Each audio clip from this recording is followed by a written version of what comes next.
तो स्टूडेंट, आज की वीडियो में स्टार्ट कर रहे हैं क्लासिफिकेशंस ऑफ पॉलीमर्स। जो पहली वाली वीडियो थी उसमें हमने आपको पॉलीमराइजेशंस बता दिए थे, वहाँ तक हो गई थी बहुलीकरण तक। अब जो हम आज वीडियो स्टार्ट कर रहे हैं उसमें क्लासिफिकेशन ऑफ पॉलीमर्स। ठीक है, देखिए जो हिंदी में से बोलते हैं बहुलकों का वर्गीकरण। ठीक है, तो क्या होता है बहुलकों का वर्गीकरण? The following are some of the common classifications of polymers. Classification base of source under this classifications there are 3 sub category.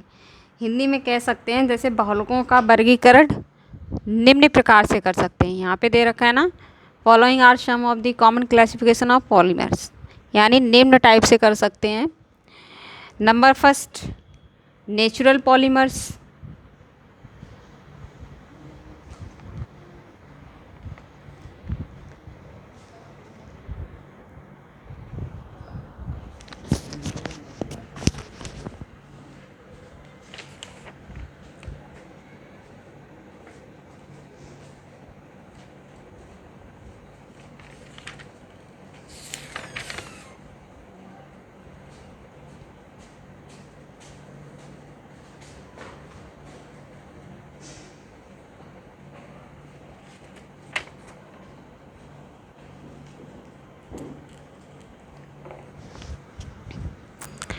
ठीक है, number first natural polymer. Natural polymers क्या क्या होते हैं? प्राकृतिक बहुलक, जिन्हें हम बोलते हैं प्राकृतिक बहुलक। ठीक है, under this classification there are 3 sub category these polymers are found in plants and animals. Example are proteins, cellulose, starch. देखो, जो प्रकृति द्वारा जो हमारा बहुलक होता है वो कहाँ कहाँ पाया जाता है? नेचुरल, जिसे हम बोलते हैं प्रकृति। ठीक है, these polymers are found plants, पेड़ पौधों में, प्लांट्स यानी पौधों में, एनिमल्स जानवरों में।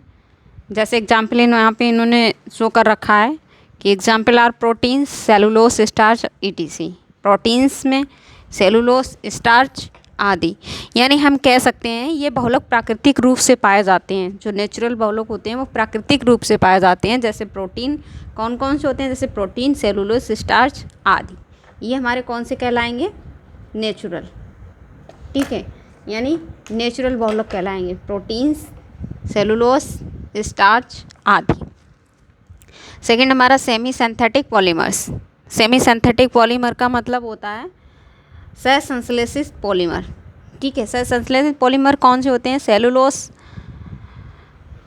Derivatives are cellulose, acetate, rayon and cellulose, nitrate, ETC are the example of the categories. ठीक है, यानी जो सेलुलोस, एसीटेट यानी रेयॉन और सेलुलोस, नाइट्रेट आदि होते हैं वो सेमी सिंथेटिक पॉलीमर कहलाते हैं। सहसंश्लेषित, हिंदी में बोल सकते हैं इसको सहसंश्लेषित बहुलक। ठीक है, वो कहाँ कहाँ होते हैं? यहाँ इन्होंने दे रखा है इसमें, जैसे nitrate, cellulose nitrate, acetate, rayon, cellulose, इन जगहों पाया जाता है।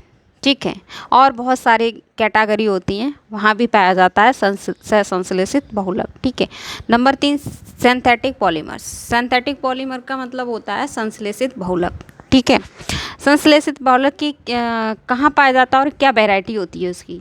ये variety of synthetic polymers is plastic, polythene, synthetic fibres, nylon 6 and synthetic fibres, synthetic rubbers, Buna S are example of man made polymers. ठीक है, सिंथेटिक पॉलीमर की जो वैरायटी होती है, या फिर ऐसे कह सकते हैं ये वे बहुलक हैं जो रासायनिक संश्लेषित, ठीक है, रासायनिक संश्लेषित द्वारा या रासायनिक प्रक्रिया द्वारा बनाए जाते हैं।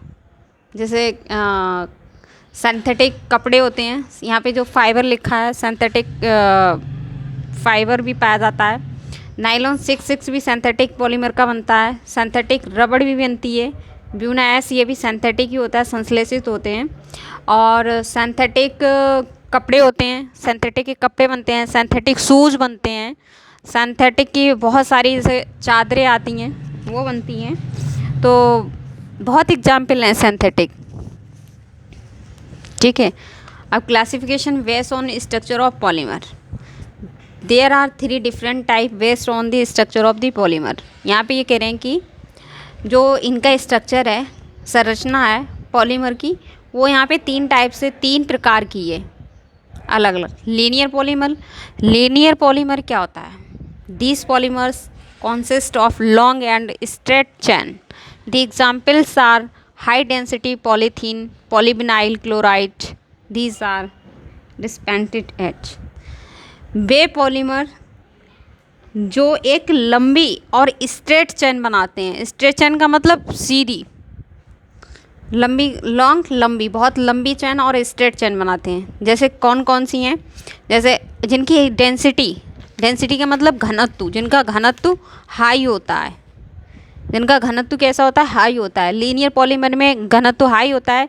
वो कौन कौन से होते हैं? पॉलीथीन हुई, पॉलीविनाइल हुआ, पॉलीविनाइल क्लोराइड, यानी जो पीवीसी होती है, पीवीसी जो फाइबर जो घरों में यूज करते हैं चादरों के रूप में, या पीवीसी की जो पॉलीथीन वगैरह बनती हैं उनमें भी हम यूज करते हैं, ठीक है। तो ये सब किस में आता है? लीनियर पॉलीमर में आता है। इनकी जो डेंसिटी, इनका जो घनत्व होता है वो हाई होता है। ये निम्न क्वालिटी की जो बहुलक होते हैं वो निम्न क्वालिटी के होते हैं, मतलब अच्छी, जिनका ऐसे कह सकते हैं जिनका घनत्व ज़्यादा होता है उतना ही वो लो क्वालिटी की पॉलीमर होते हैं, ठीक है, ऐसे हम कह सकते हैं।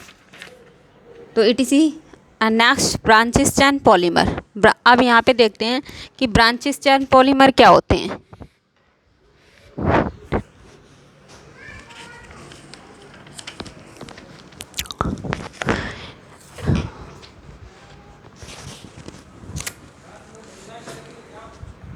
देखिए, these polymers contain linear chains having some branches. These are depicted as follow, ठीक है। हम इसमें ये कह सकते हैं वे बहुलक जो मुख्य श्रृंखला, ठीक है, मुख्य श्रृंखला के साथ शाखाएं यानी ब्रांचेस, शाखाएं निकलती हैं, शाखाएं या कह सकते हैं शाखाएं जुड़ी होती हैं। इन कारण इनके भौतिक गुण, फिजिकल प्रॉपर्टीज़, जैसे कि फिजिकल प्रॉपर्टीज़ में हमारा आ जाता है गलनांक, क्वथनांक, घनत्व कम होते हैं। तो ब्रांचेस चैन पॉलीमर में क्या होता है कि इनकी जो डेंसिटी होती है वो कम पाई जाती है।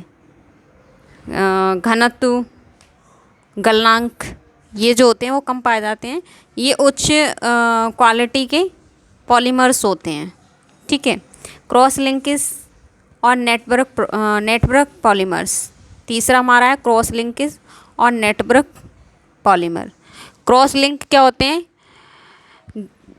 ऐसे कह सकते हैं, पहले इंग्लिश में बताते हैं। These are usually formed from bi functional and tri functional monomers and contain strong covalent bonds between various linear polymer chains. These polymers are depicted as follows, ठीक है। तो हम ऐसे कह सकते हैं, ऐसे बहुलक जिनमें निकटतम बहुलक श्रृंखलाएं आपस में पार्श्व श्रृंखलाएं द्वारा जुड़े होते हैं, इन्हें क्रॉस लिंक बहुलक कहलाते हैं। जैसे एक दो एग्जाम्पल ले रहे हैं हम, जैसे बेकेलाइट हुआ, यूरिया हुआ, फॉर्मेल्डिहाइड हुआ, रेजिन हुआ। इसमें क्या होती है, इनके जो क्या नाम है, घनत्व और जो गलनांक होते हैं वो भी निम्न, मतलब कम होता है। लेकिन इनमें क्या सबसे ज़्यादा जो श्रृंखलाएं होती हैं, पार्श्व श्रृंखलाएं, वो एक दूसरे से बहुत निकट होती हैं, पास पास पाई जाती हैं। तो इसलिए क्रॉस लिंक या फिर इसको दूसरे नाम से नेटवर्क पॉलीमर्स भी इन्हें बुलाते हैं, ठीक है। एग्जाम्पल हमने आपको बता दिए थे, बेकेलाइट, यूरिया, फॉर्मल्डिहाइड, रेजिन, ये होते हैं, ये क्रॉस लिंक में आते हैं, ठीक है। अब यहाँ पे हम कह सकते हैं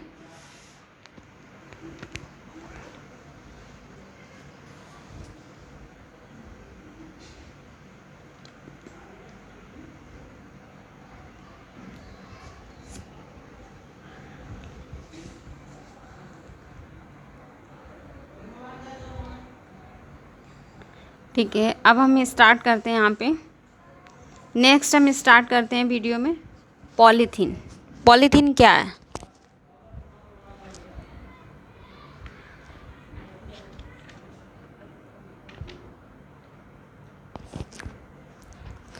ठीक है, पॉलीथीन स्टार्ट करते हैं।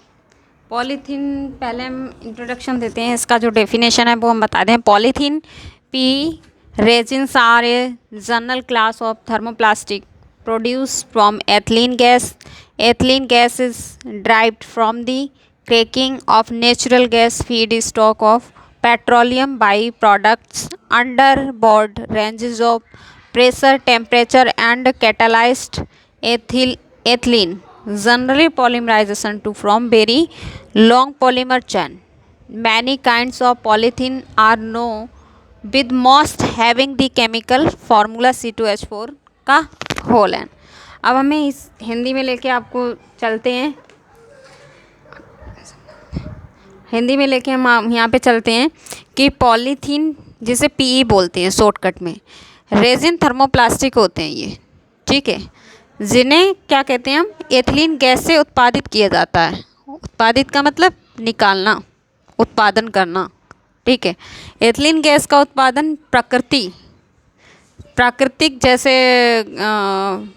फीड स्टॉक होता है या पेट्रोलियम बायो प्रोडक्ट के भंजक द्वारा भंजन करते हैं ना, उसके द्वारा, या फिर दबाव, या फिर हम कह सकते हैं टेम्परेचर और उत्प्रेरकों की सहायता से भी हमें एथिलीन की एक जो होती है लंबी बहुलक श्रृंखलाएं बनाती हैं, ठीक है। कह सकते हैं अधिकतर जो पॉलीथीन की रासायनिक क्रियाएं होती हैं या अधिकतर जो ज्ञात है हमें, वो पॉलीथीन का रासायनिक फार्मूला होता है, यही C2H4 का होल एन होता है। यहाँ दिखा रखा है, यानी C2H4 का होल एन, ठीक है। ये हमारा क्या था, पॉलीथीन थी, ठीक है। यानी पॉलीथीन का इंट्रोडक्शन था, पॉलीथीन कहाँ पाई जाती है, पॉलीथीन कैसे पाया जाता है, पॉलीथीन का फार्मूला क्या होता है, ठीक है, पॉलीथीन का उत्पादन कैसे होता है, ये सब हमने आपको भी बताया, ठीक है। आज की वीडियो में यहीं पे स्टॉप करते हैं।